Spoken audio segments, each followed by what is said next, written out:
लेकिन आज ऐसा लगता है जैसे संविधान की किताब तो है, पर इसे चलाने वालों का ईमान गुम हो गया है।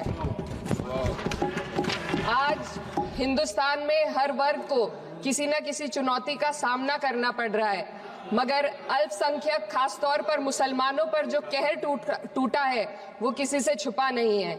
ये लोग सिर्फ अपने मजहबी पहचान की वजह से निशाने पर हैं। संविधान का अनुच्छेद 15 कहता है कि किसी भी नागरिक के साथ धर्म, जाति या किसी और वजह से भेदभाव नहीं होना चाहिए, लेकिन हकीकत इसके उलट है।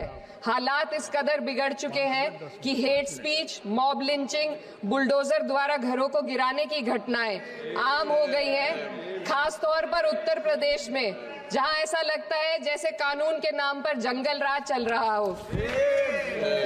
संभल में जो हुआ वो सबके सामने है। पुलिस के संरक्षण में निर्दोष लोगों की हत्या की गई और सरकार ने चुप्पी साध ली। अल्पसंख्यकों पर हिंसा बढ़ती जा रही है, मगर सत्ता में बैठे लोग या तो आंखें मूंदे हुए हैं या फिर इन घटनाओं को बढ़ावा दे रहे हैं। कैराना सीट की सांसद इकरा हसन का स्पीच बेहद ज़्यादा वायरल हो रहा है। उन्होंने संसद में आवाज़ उठाई और संसद में उनकी आवाज़ उठने के बाद उनकी स्पीच बेहद ज़्यादा सोशल मीडिया पर वायरल हो रही है।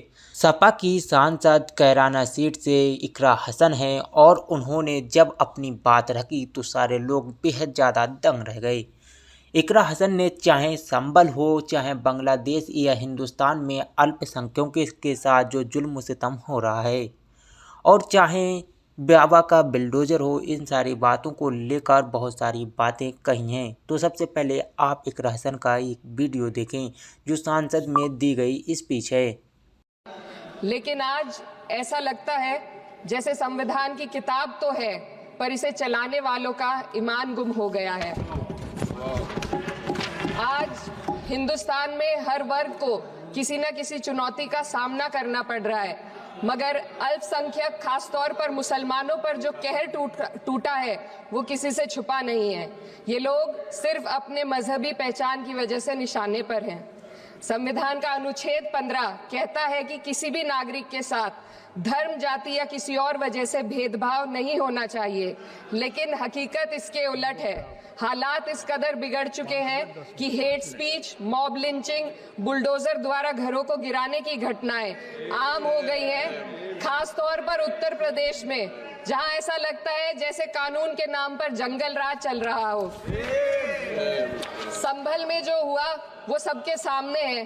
पुलिस के संरक्षण में निर्दोष लोगों की हत्या की गई और सरकार ने चुप्पी साध ली। अल्पसंख्यकों पर हिंसा बढ़ती जा रही है, मगर सत्ता में बैठे लोग या तो आंखें मूंदे हुए हैं या फिर इन घटनाओं को बढ़ावा दे रहे हैं।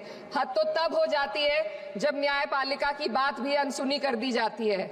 सुप्रीम कोर्ट ने मॉब लिंचिंग पर 11 सूत्रीय निर्देश जारी किए थे। इसमें साफ कहा गया था कि राज्य सरकारें और पुलिस इस तरह की घटनाओं को रोकने और दोषियों पर सख्त कार्रवाई करने के लिए जिम्मेदार है, लेकिन आज भी इन निर्देशों पर अमल नहीं हो रहा है। हाल ये है कि मॉब लिंचिंग को रोकने की बजाय सत्ता में बैठे लोग आग में घी डालने का काम कर रहे हैं। उनकी जुबान से ऐसी बातें निकलती हैं जो नफरत को और बढ़ावा देती है। ये अशांति अब इतनी गहराई तक फैल चुकी है कि हमारे समाज के धर्मनिरपेक्ष चरित्र पर गंभीर सवाल उठ रहे हैं। साल की शुरुआत में ही कई राज्यों में दुकानदारों को अपने नाम बोर्ड पर लगाने के लिए मजबूर किया गया। इसे सेहत और सुरक्षा के कानूनों का हिस्सा बताया गया, मगर असल मंशा कुछ और थी। ये कदम खास तौर पर मुसलमान दुकानदारों को निशाना बनाकर उठाया गया ताकि उनकी रोजी रोटी पर चोट की जाए। पिछले हफ्ते मुरादाबाद में एक मुस्लिम डॉक्टर को हिंदू बहुल्य मोहल्ले में घर खरीदने पर विरोध झेलना पड़ा। वजह बताई गई कि इससे मोहल्ले की सामाजिक शांति बिगड़ जाएगी। अब आप ही बताइए, क्या ये वजह सही है, जायज है? असल में ये छोटी बड़ी घटना इस बात का सबूत है कि सांप्रदायिकता को बढ़ावा देने वाले बयान और नीतियां हमारे समाज को अंदर से खोखला कर रही है।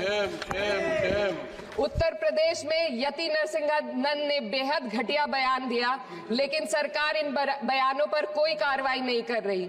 हेट स्पीच न केवल जनमानस के विचारों को प्रदूषित करती है, बल्कि इससे अब संवैधानिक पदों पर बैठे लोगों को भी प्रभावित कर दिया है। अभी हाल ही में माननीय उच्च न्यायालय इलाहाबाद के माननीय न्यायाधीश ने ऐसे बयान दिए जिसका संज्ञान खुद सुप्रीम कोर्ट को लेना पड़ा। संविधान के अनुच्छेद 29 और 30 ने अल्पसंख्यकों को उनके मजहबी और सांस्कृतिक हक दिए हैं ताकि वो अपनी पहचान को बचा सके और अपने संस्थान चला सके, लेकिन आज उन्हीं हकों पर हर तरफ से चोट की जा रही है। वक्फ जैसे बिल लाकर उनके धार्मिक अधिकारों को छीनने की कोशिश की जा रही है। आज अल्पसंख्यक समुदाय को संविधान द्वारा दिए गए अपने बुनियादी अधिकार पाने के लिए लंबी लड़ाई लड़नी पड़ रही है।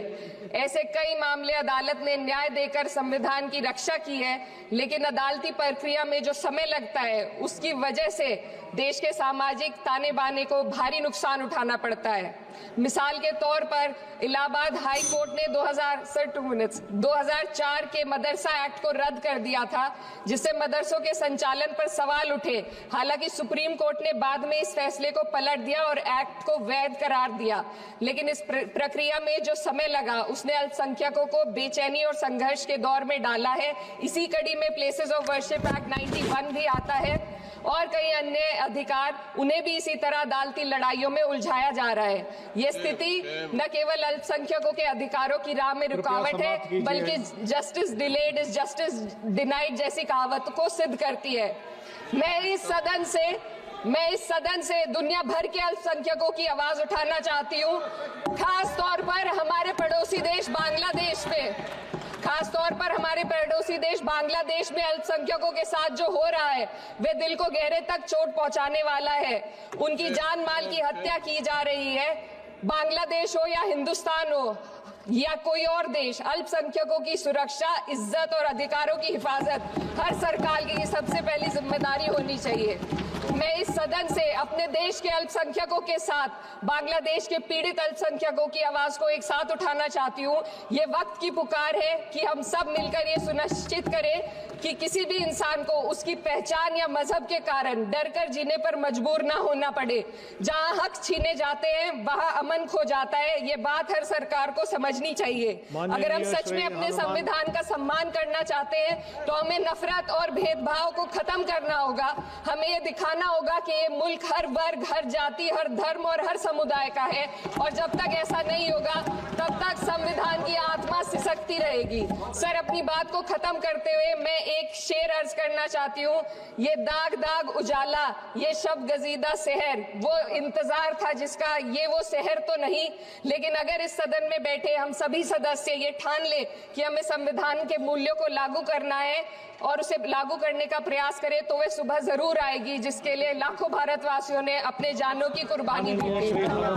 दोस्तों, आपने देखा किस प्रकार से इकरा हसन ने अपनी बात रखी संसद में।